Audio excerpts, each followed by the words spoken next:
A lot of That's people get right. to And say listen to it. this. When I went to the main camp, my lung collapsed.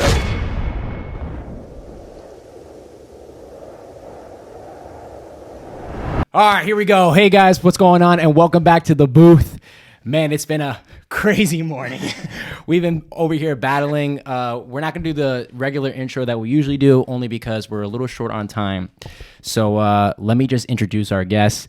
Today, we've got a very special guest here to not only talk about personal training, but his personal goals of becoming the best personal trainer on this planet. We've got David Israel. What's up, man? Did I get your name right? Yes. What's going on, Awesome. guys? Awesome. How you doing, man? You doing good? I'm doing well. How are you? Good. We're doing great, David. Thank you. Where are you right now? I'm in Estero, Florida. My 14U travel team has state championships this weekend. Oh, that's awesome. And how are they doing? You guys just start? We're doing great. Yeah, we have our first game today at 4:55. We finished third in the state going into the playoffs, so we're hoping to come out with a championship this weekend. Oh boy, That's let's get it. Let's awesome. get it. There you go. Yes, sir. Shout So out to the boys. let's just jump right in and let's start talking about what exactly you do. So you're a personal trainer, right? Yeah, I do a couple different things. So I'm a personal trainer. I'm also an on-ice coach, and I'm also a nutrition coach. Oh, okay. I was going to ask you all about that That's too. awesome. And what's the name of your? I'm going to link the name to his your website down below. But so you own Wolfpack Fitness. How did I so? do. So how did you start? How did you get into all this? So a couple years ago, I was playing in the NA up in South Dakota for the Brookings Blizzard. What And when year? Once I decided to come back home to Florida, I decided up there to get my certifications in personal training and as a nutrition coach. And I opened up the business Wolfpack Fitness. I moved down to Florida. I started reaching out to hockey players down here to offer my training and my services. Started building up a clientele, and it kind of just went from there. Wait, so you weren't even in Florida at the time? You're not from Florida. I'm originally from Toronto. I moved to Florida about 8 years ago. Oh, wow. And then a couple years ago, I got drafted to play in the Null. So when I went up there, that's when I kind of got all my stuff done. And what year did you play in the Null? Yeah. 2018-19. 18, Oh. 19. Nah, that was after our time. Yeah, so I was looking at my old career. We both played in Manal for a bit. So you played in Brookings. I definitely have played against them. But I played in 16, 17, and then I played in 15, 16, and then I played again in 17, 18. Because I was out for 16, 17 Yep. with an injury. But yeah, I was trying to see if we ever maybe matched up a bit, but I don't think our career path Intertwined. there. Yeah, mine neither, because I played in the Null for Fairbanks for the same years, except instead of 17, 18, it was 16, 17, and that's where I finished up my career. So so back to your fitness, all right? So you moved from where? From Canada? From Toronto. So Toronto, Ontario. Yeah. So from Toronto, you moved to Florida and started your business. Well, I moved down here in 8th grade, so I grew up playing minor hockey down in Florida. Went through high school, finished middle school, and then I went to the Null, and then from there I came and started my business when I moved back. Okay. After going for a year. And so when you started it, how did that go? Did you get a lot of I clientele? mean, obviously, it's slow at the beginning. It's a hustle. You got to grind. So, I started off 4 or 5 clients, ripping them every week. Over time, you meet new people, you get more contacts. And then once the Palm Beach Hawk organization found out about what I was doing, being a former player, they brought me on as the off-ice director for the whole youth organization. No way. And then since then, I've been, continuing with that. And I've added some on-ice. And then I also head coach now as well. Wow. So you're head coach of this U14 team? I am, yeah. Wow. And you're what age? Or how I'm old a are you? 2000. So I'm 20. Oh, I turned wow. 21 in April. Man, head coach and everything. So a lot under your belt. That's quite amazing. Yeah. Congrats, though. Yeah. Definitely congrats. Thank you, man. How long has it taken you to get to where you're at right now? How many years? So April will be 2 years that I've been doing this. Damn. So yeah, it's come up quick. Time goes by. That's fast. awesome, bro. And so since COVID, have you noticed like less people coming to train or Yeah, absolutely. So right away, it kind of just shut me down. I kind of stopped once the ring shut down. And then what I did is I went onto Zoom. So I started doing virtual workouts 3 Nice. times a week and offering it to all the kids in the organization. So I did that for a while. And then once we were able to start coming back, now more people are coming to the rink. It's, that kind of doesn't even exist at this point at these hockey arenas. They're letting people come down to the rink, and everyone's got to wear a mask, but they're definitely open for business. But you've been battling through it. Have you? That's awesome. I've been battling through it, absolutely. Yeah. Have you thought about making any like online courses and stuff like that, or you just strictly want to like be one-on-one? So right now, I mean, I've been doing group stuff. I haven't really gotten into the online, but that's something definitely I want to expand. As time goes by, as the future comes around. That's awesome. And then besides, because obviously personal training is very important, and then you said nutrition, which I was actually going to touch on that, which is also extremely important. But do you take mental health? Like, do you do any like along those aspects of like mental health? I don't really do anything specific. I do like to do yoga once a week. Nice. It just kind of relaxes me, and it's it's good. It's a hockey player thing. I like it, and it's important to be flexible and durable, and kind of just get that peace of mind. Mm-hmm. But you haven't looked at anything like cold showering or journaling or? So no, I don't. I do cold showers before games. It's kind of like one of my nice rituals. But none of the other journaling or anything like that. But is the cold showers a locker room? Like, are you one of the guys who gets into the locker room, gets out of their suit, and gets into the shower, or are you taking these showers at home? Because you got the both. There's the mix. Before I get to the arena. Okay. I've played with a lot of guys that get like suits off, and then when they're at the rink, and then they get in the shower before we do anything. And I get it now, but at the time I was just like, I don't know, I don't like showering that much. But honestly, if I knew about it, I probably would have done that too. It would wake you up a bit, yeah. But so it sounds like you got a lot going on. Definitely. No, all right. So I always wonder when you got a lot going on. I just talk about like time management. So like, is there something you do to manage your time? You got a head coach. You're running this fitness program. Are you still playing hockey yourself? Yeah. So I'm also playing hockey at FAU right now. Wow. Okay. Yeah. So they canceled our season this year, so we haven't been able to play. Okay.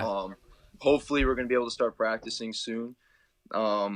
But yeah, so I've time management skills. It's I have a whiteboard in my garage in my gym, and I write down what I need to do throughout the day, and I'm on top of my stuff. I love that. Yeah. A lot of the times it makes it easier is a lot of the kids I train, they go to school, so during the afternoons and stuff, they're all at school, so there's nobody training or doing anything like that. So I kind of have the afternoons for homework or working out, playing hockey, stuff like that. So in school, playing hockey. Head coach, fitness coach. What else goes on the checklist? Is there anything else? Girlfriend. Yeah, I do. Girlfriend, boy. Solid relationship, family man. Yo. And I mean, a pretty good looking guy. I mean, yeah. Thank you. No weird stuff there. Just. But it's impressive, bro. Damn, you really got a lot. So what does a daily routine look like? So I usually wake up, I'll go into the gym, I'll get my workout done, probably first thing. Once that starts, and I'll start, right now I'm recruiting for tournaments. I'm taking 5 teams up to Wesley Chapel in May for a tournament. Nice. So right now I'm recruiting to fill that stuff. Working on a spring program that I'm doing. We're called the South Florida Wolfpack. So we go across the state. We play, Daytona Racers, Florida Everblades, Florida Eels, stuff like that. Wow. So that kind of what I do during the day. If I have homework I have to get done, I'll get that done. Or if I have class.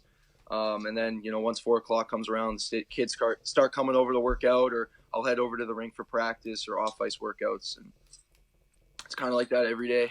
Wow. That's awesome. What are you studying in college? So right now I'm a business major. I haven't declared my specific, branch of business yet. So I'm still a sophomore, so I still have a couple more credits before I can do that. Yeah, and do you see yourself finishing college, or do you see yourself? Yeah, so I see myself finishing college. I'd like to get a degree, and I'd like to play hockey as well for a little bit longer. So I have a couple more years to do that. I'm going to take full advantage of it. So are you doing the training right now to pass the time, or do you really have a dream from this? So I really do have a dream. I mean, everybody obviously has long goals and big goals for their businesses. So I plan on using this for school, saving up as much money as I can. And once I'm out of school, I mean, I have something that makes me money now, so I can ride with it and kind of see how far I can take it and try to expand and grow it. And Yes, sir. Are you planning on doing anything like trying to get a gym, or because I know you have a gym in your garage, right? Right. Yeah. So right now I have a gonna be gym my in my next garage, question. which is a tough location. But Palm Beach Skate Zone's looking to put in a gym into their facility upstairs, so Okay. I'm going to be able to use that. And then I'm looking maybe next summer of opening up like a mini rental gym for a couple months, maybe from April to August, and kind of run my camps and clinics out of there. Because once fall season comes around, with school and everything else, I don't really have time to run a full gym. And do you have any plans in the future of like actually running a gym? Yeah, I do. I'd like to, we're looking hopefully one day to get, an ice rink with a gym beside it and kind of get everything together and get the whole package in place. But it takes time and, kind of just take it day by day here. So what's your main goal with Wolfpack Fitness then? My main goal would to be expand into, creating, tournaments, throughout the state. I'd like to use Wolfpack's brand to create a lot of tournaments, throughout the course of the year. So kind of like a Blue Line Hockey or a One Hockey or My Hockey kind of organization where, you go to different places, you host tournaments, and you're able to give kids exposure to scouts and higher levels of hockey, especially in the state of Florida, and giving them opportunities to leave and get out of here and go somewhere, better, but, other places as well where you can give those kids that exposure. That's awesome. That is awesome. It's always good to help people while you're like improving yourself. I feel like that's always, it keeps you motivated. Not that you should need an outside source to keep you motivated, but if you can do you and also like show these kids like you're still a young person and you're being successful and they can kind of follow in your footsteps, like I think the community needs a lot more people like that. So kudos to you. I was actually thinking about that the other day. Like I think a lot of success, I was thinking about it like successful in the way of like just like really high up people like presidents and things like that. Like those are people we're supposed to look up to as kids. But I feel like when we were kids, like at least me, I always looked up to like, like these like 16 to 20 something year olds that were like more relatable. Yep. And like, if those were good influence people, like you see like better outcomes, but sometimes those are bad people that you're looking up to. So it's good to see people in the community at a young age, like that are getting out there and showing these kids like what the right things to do, like get in shape, eat healthy, like go to school and keep doing your grind and keep hustling. So kudos to that. Definitely glad to see some more people like that. Yeah, man, that's awesome. That's crazy though, man. You have a lot on your plate. That's wild. And then you want to go ahead and ask him that one question you have for every guest? Yeah, because I'm curious. I want to know about it. That's why, So one of the basis of our podcast is like success. So I always just kind of want to know what your definition of success would be at this time. Because I feel like some people define it in a lot of different ways. That's a great question. Yeah. Right now, at the current age I'm at, I wouldn't look at success as a lot more of like a dollar sign or completeness. I'd look at more as like, having goals and having a plan, being successful and, knowing what you want to do and how you want to grow, and having more clarity for being as successful. A lot of people I feel, maybe aren't not sure what to do next and all that kind of stuff. And I kind of look at it as, I feel like that success is being able to look and say, I've created this, I've created something. I want to grow and see how far it can go. And, kind of enjoy what you're doing and living in the moment in a sense. Absolutely. I love it. That's a good perception. I think a lot of people do get caught up in the dollar signs, like you were saying in the beginning, which for some people may work. Me personally, I feel like I think there's like a toss up where it's like, there's a line people think like, oh, you can either want money and then you're materialistic, or you don't want money, but you don't like have anything to live off of. So like, I kind of see the in between of both, where maybe like I'll just like to say in like a simpler way is like, money, I don't think buys happiness, but you can have happiness and then also have money and be able to do whatever the fuck you want. Yep. Yeah. And like, exactly. I think that's what I aspire to be able to do. So it's kind of like to that point where you like do what you love doing. And then when the money comes, like it comes, but stay true to your name and like, don't go off and now trying to like show off. I think back when I was a kid, I made my first like $200, $250. I went to the mall and bought Gucci sandals. And I was like, this is it. Like, I'm stunting, Yes, sir. But I had $250 to my name, and now I had $0, but I had Gucci sandals. So it was like, I was trying to flex to show I had money. Yeah. But I wasn't happy because I had nothing anymore, Yeah. And then, so do you find yourself with this training, or like, can you see it being like a nice like money wise, like? Yeah, absolutely. I mean, right now, for the current age I'm at, I think I'm doing really pretty well. But as you get older and you got more responsibilities and stuff, you definitely have to take on a little bit more. Coaching isn't where the money's definitely at, but there definitely is a lot of opportunities, in hosting clinics and tournaments. That's where you kind of make your money throughout the season. So that's where I like to focus a lot of my time in the off season, so I can kind of make the money, because during the fall when you're head coaching in school and all that stuff, it takes up a lot of your time. Yeah, so you obviously extremely passionate about what you're doing. Absolutely, yeah. That's awesome. I think that's what makes we it like fun. to hear.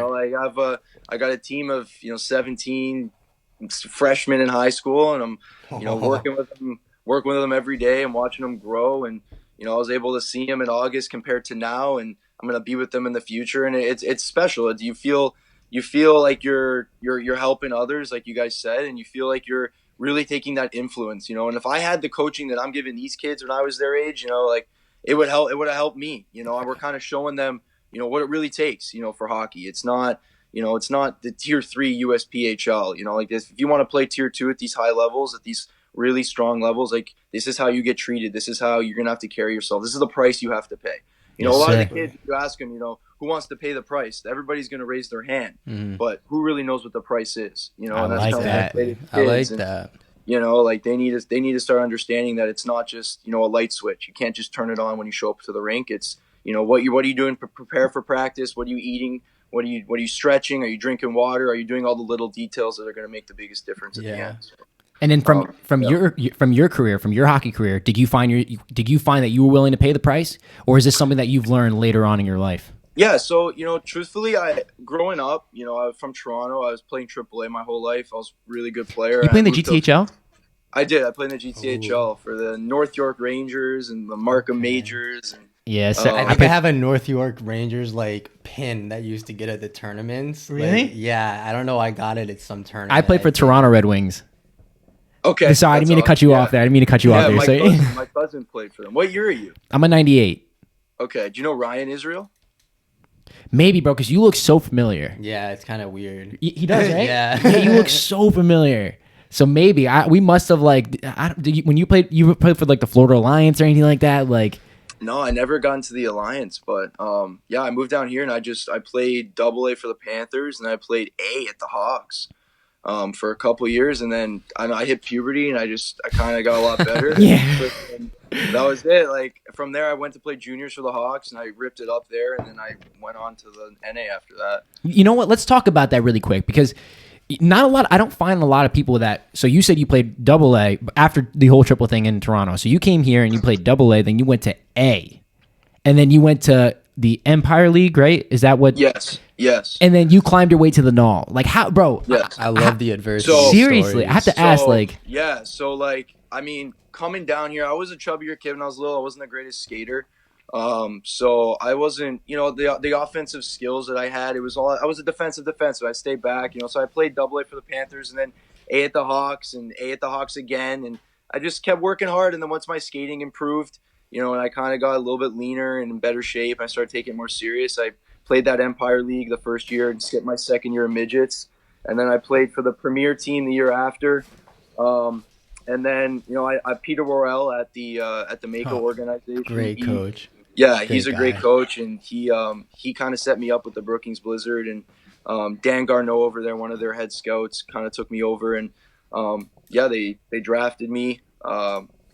What round? After the pre-draft camp, 10th round. Hey, you made it. That's, made it. Hey man, you got drafted though. That's not a lot of people get to say it. When I went to the main camp, my lung collapsed. I'm playing. So I go to the pre-draft. Go to the pre-draft. I do great. We got draft me. Yes. They draft me in June.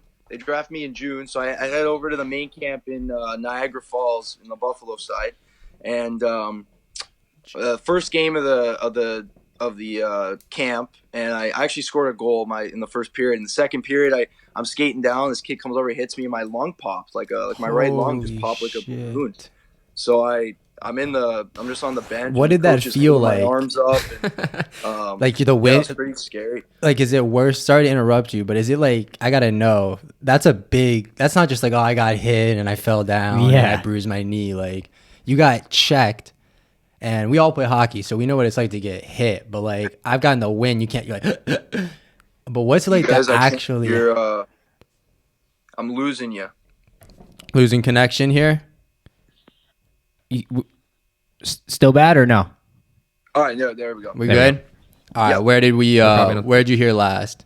I said that I got hit in my right lung. Okay. Okay, perfect. So I cut out right where we needed to, anyways. So yeah, boop, boop, boop. Okay. So yeah, getting hit. Like, I just want to say, like, I wanted to pause there because getting checked. We all played hockey, so we know what it's like to get hit and maybe have like the wind knocked out of you, where you like kind of like can't breathe. You're like choked up. But to have a lung collapse or pop, did you know it initially, or were you just like, So look, like I'm a 10th round draft pick. I'm trying to make the team. You're a you know? grit. You're a Put grit everything and I all can. guy. Like, It seems. They wanted me to fight. You know, they wanted me to fight when I got there, and I was a 17-year-old kid, and I'm not the biggest guy. Like, I'm tall, but I'm not like built that much. I'm pretty lean, so I was pretty nervous about it. But anyways, I got hit, and yeah, man, it hurt. I felt winded. I just thought I was winded, and I went back to the bench, and it kind of. I finished the rest of the game. I played. I just felt. I felt as I was just winded the whole game. It just never went away. And I was in the locker room after, and I started falling asleep. One of the guys said, so they called the over, and then they took me to the hospital. And then I was in the hospital there for about 2.5 weeks. I had a tube in my chest. Tube in my chest. And because I was in Buffalo, what I did once I got out of the hospital, I went over to Toronto and I went back home, and I just stayed with my grandmother over there. And then I went from there right to training camp. So I never really. And then you made a team. I did make the team. That's what I'm talking about. That's awesome. They kept 4 of us. We had a really, really bad season. We didn't. Was there anyone in Florida? Went 65 players that season. I was one of 4 that were there since August. Holy shit! Was anyone in Florida? Because I think I know a couple of people that played for Brookings. Yeah, Hayden. That's Hayden Karnick, right? Oh no way! That's what I was about to ask. Did you play with Karnick? Was anyone else?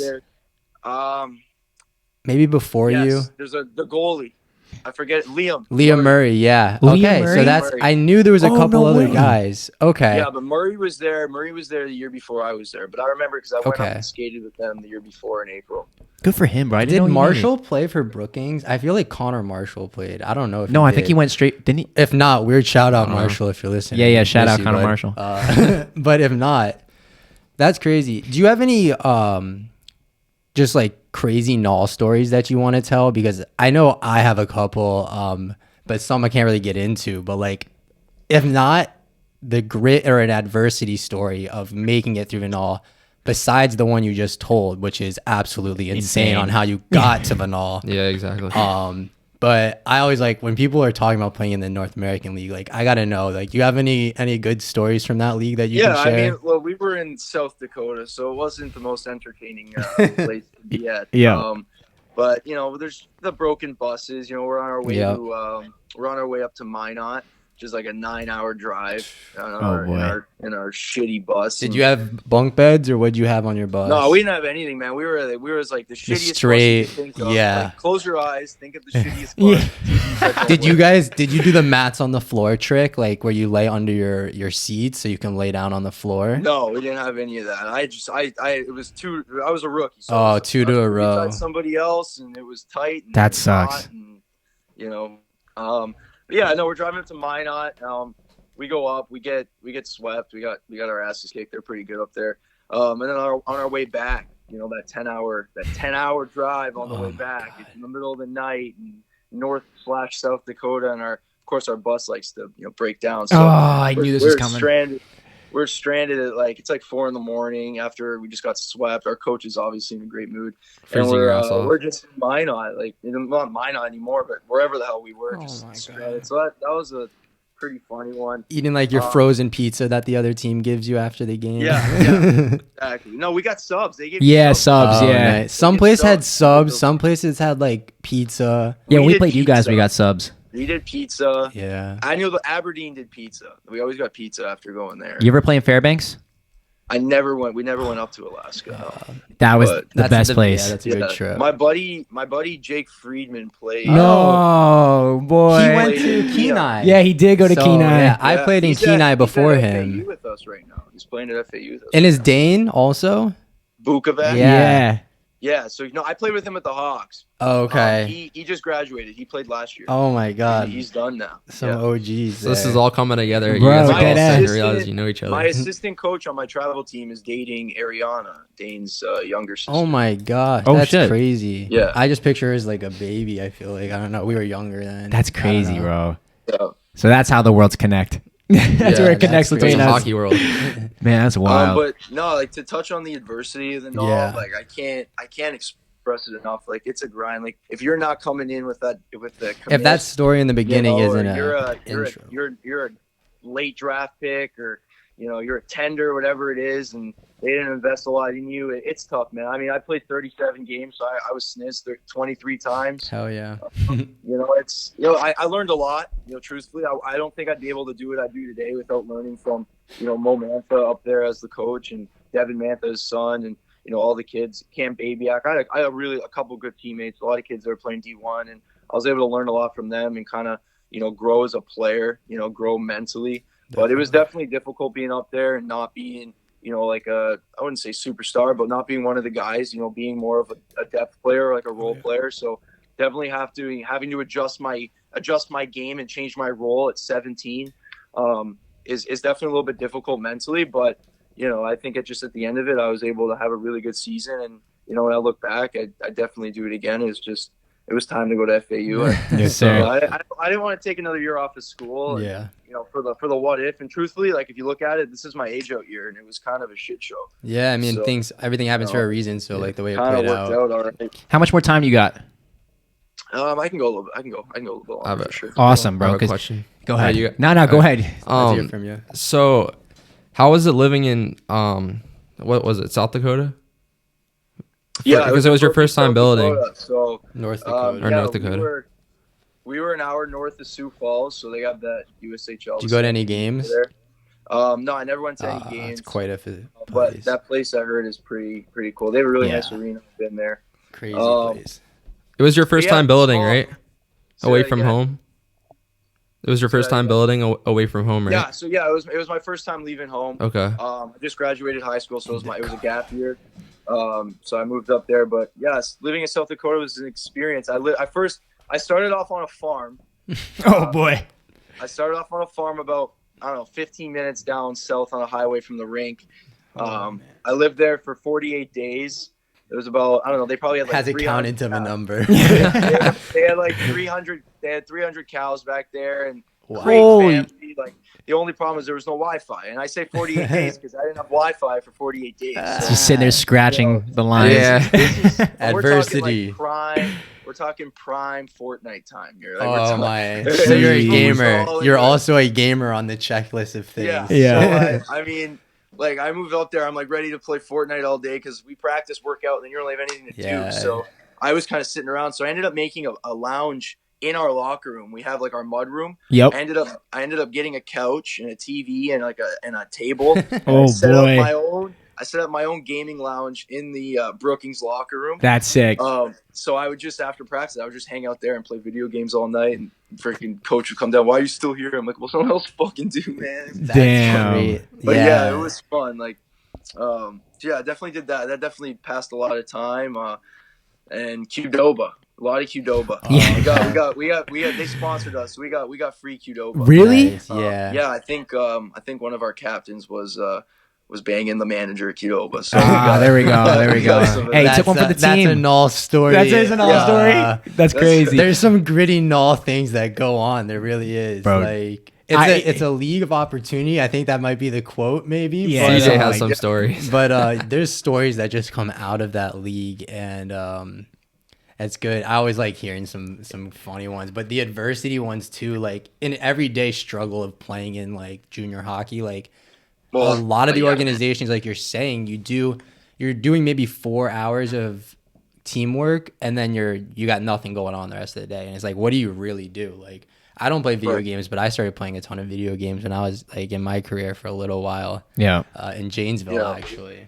Well, I want to dive in really quick because after hearing all these stories, man, you've battled adversity. It sounds like over and over and over yeah. again. What keeps you so motivated? Like, how do you Seriously. stay on this grind?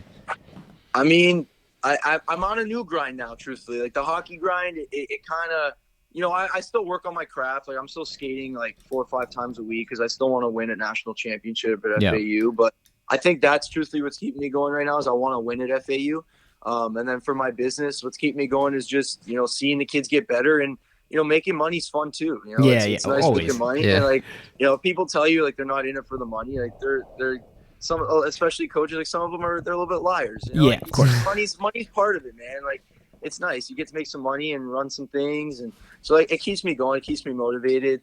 And it's always fun kind of having that little chip on your shoulder, that extra adversity to kind of prove people wrong or, I love it. Kind of just self-motivate and challenge myself, like, all right, well, here we go. Something happened. Let's work through it. Let's see how much, see how I can grow as a person and improve. And you never let yourself get down. Like is there ever a moment where you're just like, do you ever have those moments? Yeah. Like, I mean, I played hockey since I was 6 years old. I'm a Canadian kid growing up playing hockey and I decided to stop. That was a hard thing for me. Going to FAU, it's a humbling experience, right? Mm-hmm. You got to say, all right, I'm going to stop what I'm doing, my dream to play D1, and I'm going to go play down in Florida. So it was tough mentally for sure, being in Brookings and, not playing a lot. The ice time's definitely limited. And, coming in every day thinking about, am I going to be here or not? I was taken off the protected list early on at the beginning of the year. And, said, we want you to stay here, but we got to take you off. You can't play for 10 days. And then you kind of just, you're up there. You're not doing anything. I'm just living in South Dakota. And,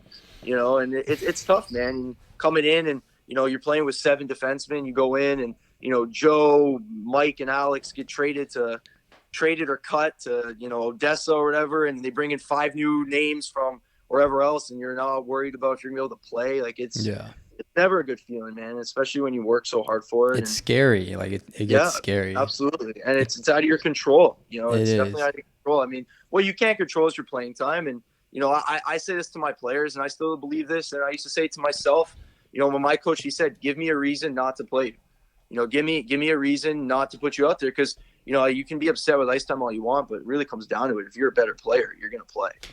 Definitely. I love that. And so, it's kind of what I preach to my own kids too. So it's nice I'm able to apply it to myself as well. Yeah. Actually, growing up, to that point, something that always hit home for me, because being in Florida, I was so weird to have the opportunities to. Everyone's like, "Oh, you played hockey in Florida," but we at least for me, my coach is in this experience. I'm talking about Jeff Chikrin. He was giving me some insane knowledge at the time, and I remember the one thing he always told me, and I take it to this day. It changed a little bit the way I kind of say it. But he always would say is basically the only thing you can control is how hard you work. Yep.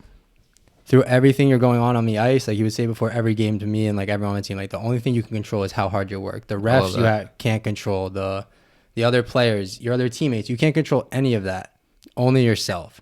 And now with my mindset now, it's kind of just you just control your mindset. So you control how hard you work, but you just control how you perceive things and what you're able to do in those situations. So if you're sitting in Brookings and you're not playing and you're just sitting there, you can be really pissed off and take it as just I guess this is me. I'm just going to sit here and do nothing now, which I personally did when I played in Dubuque. I got scratched 20 games in a row and I was just comfortable with it. I was just sad, but I was whatever.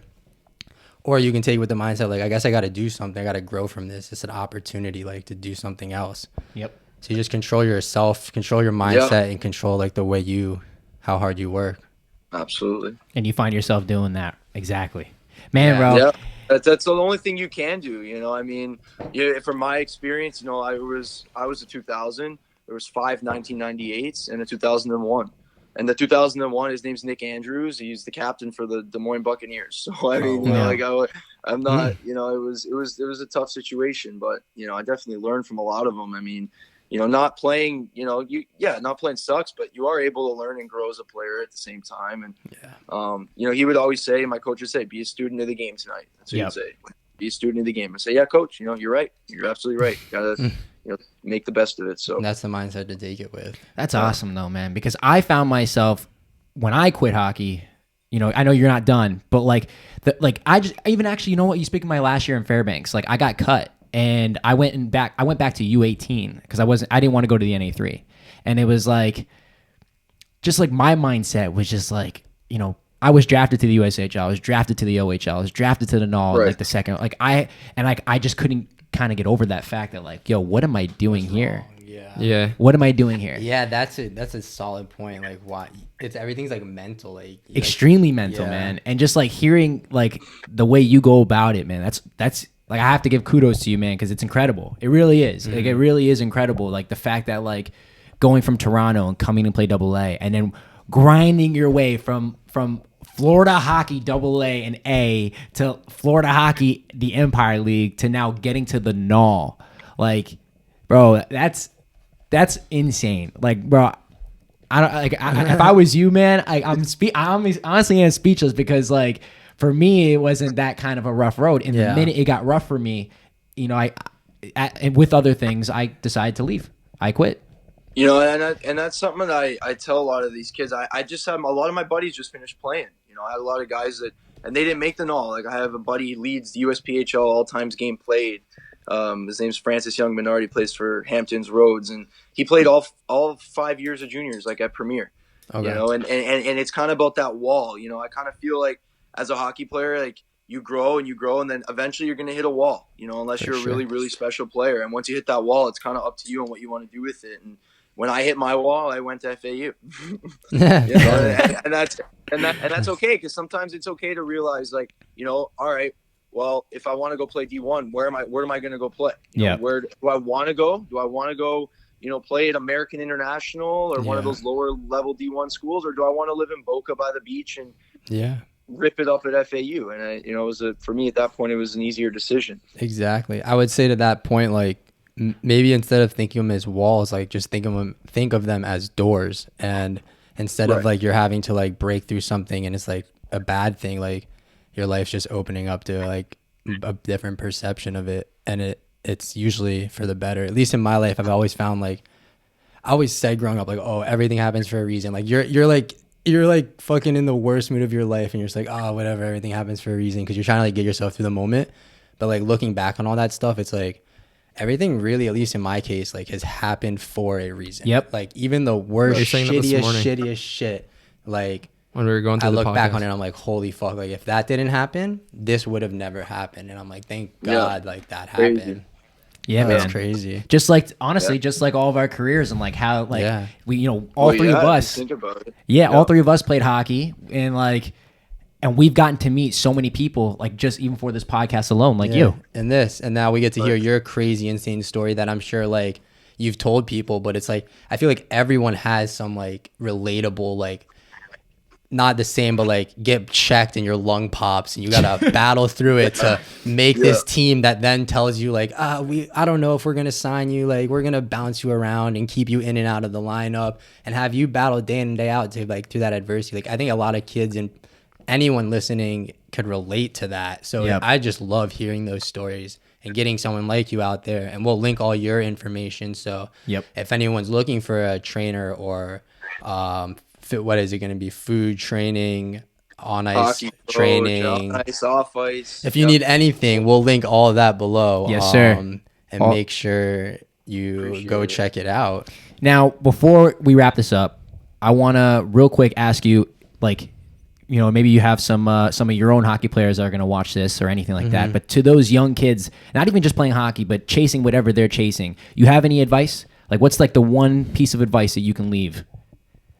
Great question. It is. It's a great question. There's a lot of different things that, you know, you need to understand to continue getting better. If I were to tell somebody one piece of advice, you know, it would just be to treat people with respect on your way up, and just work your bag off. There's really nothing else that matters, man. If you treat people well and you're working hard, you know, people will respect you for that, and people will help you for that. And, you know, even if you don't make it, when all is said and done, you'll have a lot of friendships and connections that, you know, can be for a lifetime. So, definitely. You know, hockey's a big deal, but there's a lot bigger to life than hockey. And, you know, playing hockey, you know, is one thing, but there's a lot of things that come from hockey that are really positive in someone's life that, you know, people get from it. And it might not all be, you know, $1 million contracts like, you know, the NHLers, but there's a lot of things that people can, you know, get from the sport that are really positive. So I kind of just, you know, go out there and, you know, be focused, be driven to reach your goals and to make high levels of hockey, but at the same time, you know, be aware and be present in where you are now and try to enjoy it the best you can, because, you know, it is going to end one day. And, when it's over, it'd be nice to have, a lot of connections and friends and, stuff like that at the end of it. So. I love it. David awesome. David is I cannot wait to hear your not that we're gonna hear it, but I can't wait for your team to hear your pregame speech today, because I feel like they're gonna be fired up for this game. Is there anything else you wanted to say? Any shout outs you want to give? Shout out any of your Instagrams or websites. We're gonna link everything. Or really anything you want to put out there. Instagram at Wolfpack__fitness. And emails wpackfitness1@gmail.com. And yes, sir. That's about it. A website, www.wolfpackfitness.net. And that's what I got. Yeah. Anyone you want to say thank you to? Anything else you got to say here? Yeah, shout out to my Bantam 06 Bantam team. Yes, good luck sir. to you guys this weekend. And that's all. Awesome. Well, thank you for coming on today. Yes, bro. Thank you for giving me your time. Make sure to like and subscribe wherever you're listening or viewing, and we will see you guys on the next episode. Peace. Peace.